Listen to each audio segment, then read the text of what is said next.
Hello friends, आजच्या नवीन व्हिडिओमध्ये तुमचे मनापासून स्वागत करते। तर बघा, बऱ्याचदा आपण ब्लाऊज कटिंग करून जेव्हा अस्तर जोडतो तर अस्तर जोडल्यावरती ते दोघं पार्ट समोरचे जे असतात तर ते एकाच साईडने होतात। म्हणजे कटोरी जी आहे ती एकाच बाजूची होते, क्रॉसपट्टी आहे ते एका साईडने होतात, बाही आहे ती सुद्धा एका साईडने होते। तर तसं होऊ नये यासाठी बघा, ब्लाऊजला परफेक्ट असं अस्तर कसं जोडायचं ते आजच्या व्हिडिओमध्ये आपण पाहणार आहोत। तर इथे बघू शकता, मी सर्व पार्ट आहे ते कटिंग करून घेतलेले आहे। आता इथे बघा, क्रॉसपट्टी घेतलेली आहे मी। क्रॉसपट्टी आहे ती अशा पद्धतीने आपल्याला घ्यायची आहे। आता इथे बघा, वरचा जो कापड आहे तो आणि अस्तरचा कापड आहे तो उचलून आपल्याला एका साईडने ठेवायचा आहे। आता खालच्या साईडला जो कापड होता तर तो उलट्या साईडने होता बघा, तर त्याला त्याच्या समोर ठेवायचा आहे बघा, पलटवून। म्हणजे सरळ बाजूकडून आपल्याला क्रॉसपट्टी आहे ती ठेवायची असते कापडावरती। तर आता खालच्या साईडला अर्धा इंच वरती शिलाई टाकून घ्यायची आहे। तर पहिल्या पार्टला सुद्धा मी खालच्या साईडला अर्धा इंच वरती शिलाई टाकून घेतली। तर दुसऱ्या पार्टला सुद्धा सेम आपण त्याच पद्धतीने शिलाई टाकलेली आहे। आता खालच्या साईडला बघू शकता तुम्ही, अस्तरपेक्षा ब्लाऊज पीसचा जो कापड आहे तर तो एक्स्ट्रा होता तो कट करून घ्यायचा आहे। त्याच्यानंतर अस्तर आहे ते त्या साईडला व्यवस्थित ठेवायचं। आणि इथं बघा, फिनिशिंगसाठी इथं बघा दाबटीप आपल्याला द्यायची आहे। आता संपूर्ण अस्तरवरती अशा पद्धतीने जसं मी तुम्हाला व्हिडिओमध्ये दाखवते आहे, सेम त्याच पद्धतीने आपल्याला बघा संपूर्ण अस्तरवरती इथं शिलाई टाकायची आहे। आता इथे बघा, व्यवस्थित असं मी फिनिशिंगमध्ये संपूर्ण अस्तरवरती शिलाई टाकलेली आहे। दुसरा पार्टसुद्धा सेम आपल्याला तसंच बघा, खालच्या साईडला एक्स्ट्रा कापड आहे ब्लाऊज पीसचा तर तो कटिंग करून घ्यायचा आहे। आता इथं बघा, अस्तरवरती एकदम किनाऱ्यावरती आपल्याला शिलाई टाकायची आहे। म्हणजे काय होईल, ते क्रॉसपट्टीची जी पट्टी आहे अस्तरची तर ती आतल्या साईडला कापडाला व्यवस्थित अशी फोल्ड होते तिथं, आणि फिनिशिंगसुद्धा वाढते ब्लाऊजला। तर अशा पद्धतीने बघा, संपूर्ण असं क्रॉसपट्टीला शिलाई टाकून घ्यायची आहे, जसं मी तुम्हाला दाखवते आहे सेम त्याच पद्धतीने। आता इथे बघा, साईड पार्ट घेतलेला आहे। तर साईड पार्ट बघा, एका साईडला अस्तर आहे ते उचलून घेतलेलं आहे मी, आणि जो ब्लाऊज पीसचा कापड होता तर त्याचा एक पार्ट उचलून तिकडच्या साईडला ठेवलेला आहे। तर बघा, असे व्यवस्थित असे ठेवून घ्यायची। आता अस्तर जसा उचलला होता तसा ठेवायचा आहे, आणि त्याचा एक पार्ट तिकडच्या साईडला ठेवायचा आहे। आता बघा, संपूर्ण इथं साईड पार्टला आपल्याला शिलाई मारायची आहे। आणि तुम्ही जर नवीन शिकत असाल तर टाचांचा वापर करा, टाचन लावून घ्यायची आहे ब्लाऊजला, आणि त्याच्यानंतर आपल्याला इथं शिलाई टाकून घ्यायची आहे। तर अस्तर आणि कापड आहे ते व्यवस्थित जॉईंट व्हायला पाहिजे, म्हणजे फुगा वगैरे व्हायला नको, यासाठी टाचांचा वापर करायचा आहे। आता दुसरा पार्ट आहे त्याला सुद्धा सेम आपण त्याच पद्धतीने बघा व्यवस्थित ठेवून घ्यायचं आहे, आणि संपूर्ण अस्तरवरती आपल्याला शिलाई मारून घ्यायची आहे। तर बघा या पद्धतीने। तर हा जो ब्लाऊज आहे तर तो 32 साईजचा आहे। तर याचा व्हिडिओ मी पेपर कटिंगचा व्हिडिओसुद्धा टाकलेला आहे, आणि पॅटर्न ठेवून या ब्लाऊजची कटिंगसुद्धा मी दाखवलेली आहे। तर तुम्हाला दोघं व्हिडिओची लिंक डिस्क्रिप्शनमध्ये भेटून जाईल। आता कटोरीसुद्धा सेम बघा, अस्तरचं कापड होतं ते मी हातात उचलून घेतलं एका साईडला, आणि ब्लाऊज पीसचा कापड होता तो तिकडच्या साईडला ठेवलेला आहे। म्हणजे उलटी साईड आपली अस्तर आपण जोडत असतो तर त्यासाठी अशा पद्धतीने अस्तर ठेवायचं आहे। म्हणजे दोघं पार्ट आहे ते वेगवेगळे इथं शिवून तयार होतात, एकाच साईडची होत नाही। अशा पद्धतीने जर आपण अस्तर जोडलं तर बघा, आता संपूर्ण कटोरीला सुद्धा इथं मी शिलाई टाकून घेतलेली आहे। दुसरा पार्ट आहे त्याला सुद्धा सेम त्याच पद्धतीने बघू शकता, संपूर्ण कटोरीला असं व्यवस्थित असं फिरवत आपल्याला शिलाई टाकायची आहे या पद्धतीने। आता महत्त्वाची बघा, इथं बाही आहे आपली, तर बाहीला बघा अस्तर कसं जोडायचं जेणेकरून बाही आहे ते एका साईडची होणार नाही, दुसऱ्या म्हणजे दोघं साईडचे वेगवेगळे होतील। तर बघा, इथं अस्तर आणि कापड आहे तर ते एका हातात उचलून घ्यायचे बघा।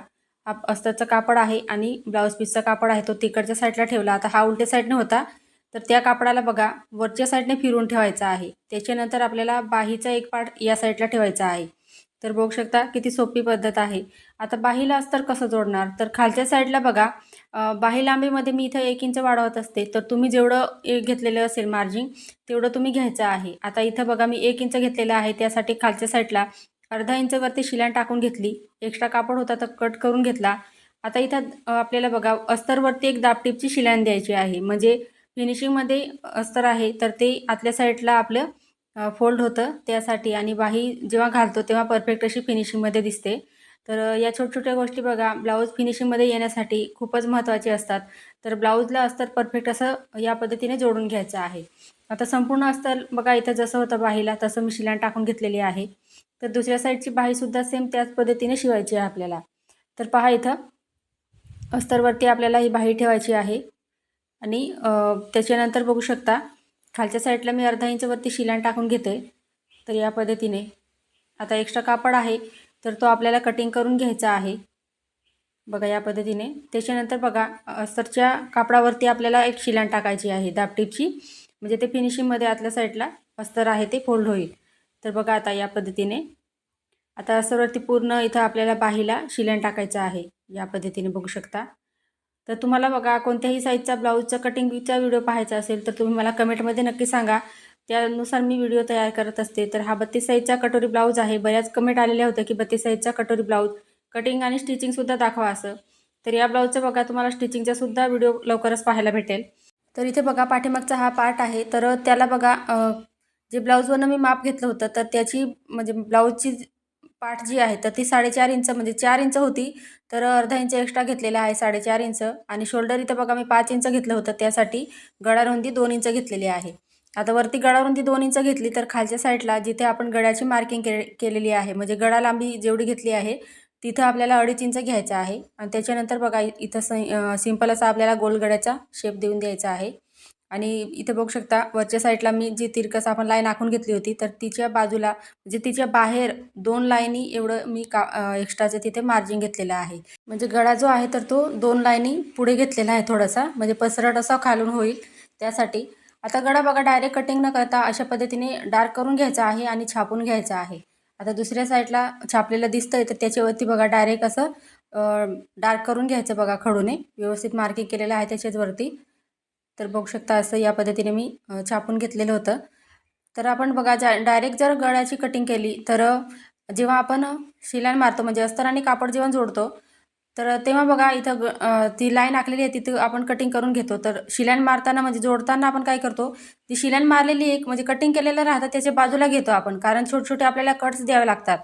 तर ते बघा इथं नवीन जर शिकत असाल तर बघा या पद्धतीने तुम्ही एकदा गळा आहे तो व्यवस्थित असं त्याला मार्किंग करा आणि या पद्धतीने छापून घ्यायचा आहे। तुम्ही जर डायरेक्ट गळा कटिंग केला तर बघा तो जास्तीचा होतो म्हणजे पसरट होतो आणि शोल्डर उतरण्याचे चान्सेस असतात।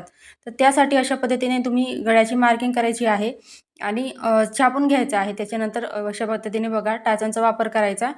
मार्किंग केलेल्या गळ्यावरती आपल्याला शिलाईन टाकायची आहे। आता खालच्या साईडला तुम्हाला जर कमरपट्टी लावायची असेल तर गळ्याची कटिंग करून डायरेक्ट तुम्ही पलटी करून घेऊ शकता गळ्याला। तर इथे बघा मला कमरपट्टी लावायची नव्हती, त्यासाठी खालच्या साईडला अर्धा इंचवरती मी शिलाईन टाकून घेतलेली आहे।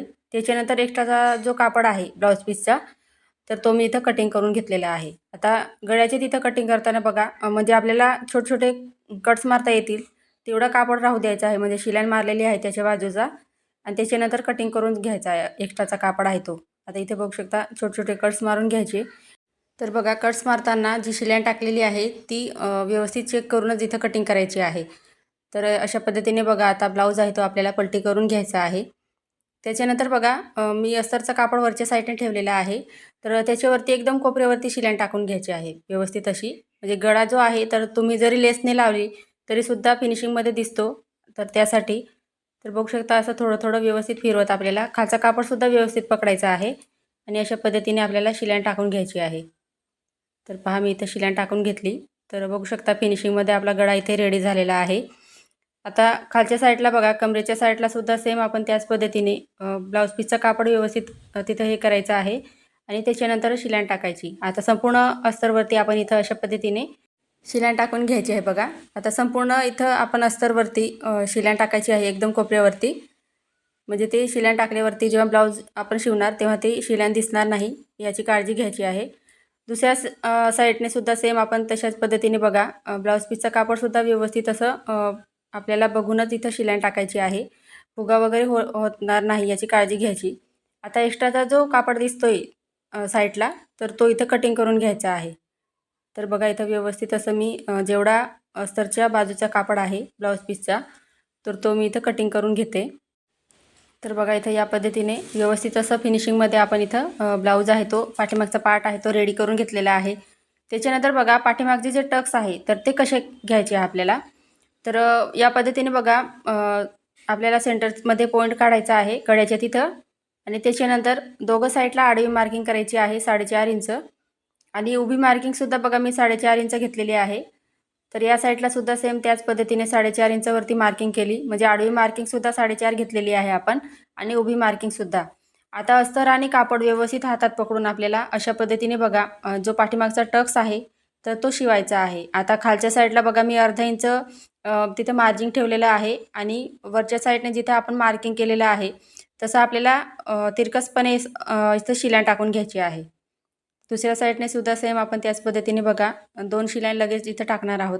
वरच्या साईडला शिलाई लॉक करायची आहे आणि खालच्या साईडला सुद्धा. आता बघा जेव्हा ब्लाऊज घालतो तेव्हा जे पाठीमागचे आपण टक्स घेतलेले आहे तर ती इथे बघा बाहेर दिसतात. तर तसं होऊ नये यासाठी इथं बघा दोघं जे टक्स घेतलेले आहे तर ते समोरासमोर घ्यायचे आहे आणि त्याच्यानंतर अर्धा इंचावरती खालून आपल्याला अशा पद्धतीने शिलाई टाकायची आहे. म्हणजे आपला इथं पाठीमागचा जो पार्ट आहे तर तो एकदम परफेक्ट असा फिनिशिंगमध्ये दिसतो त्यासाठी. आता इथं बघा आपला पाठीमागचा पार्ट इथं रेडी झालेला आहे.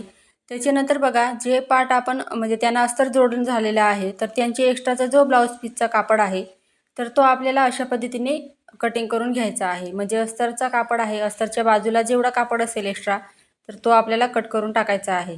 तर इथं बघा मी क्रॉसपट्टीला कटिंग करून दाखवलेला आहे. त्याच्यानंतर हा साईड पार्ट आहे तर सेम त्यालासुद्धा आपण त्याच पद्धतीने इथं कटिंग करायचं आहे. आता इथे बघा जेवढे उरलेले पार्ट आहेत तर त्यांचं एक्स्ट्राचा कापड मी इथं कटिंग करून घेतलेला आहे. तर बघू शकता इथे तुम्हाला बाही दाखवते. हे बघा हा पाठीमागचा मुंड्याचा आकार आहे आणि हा पुढचा मुंड्याचा. म्हणजे आपण अस्तर आहे तर ते ब्लाऊजला परफेक्ट असं जोडलेलं आहे.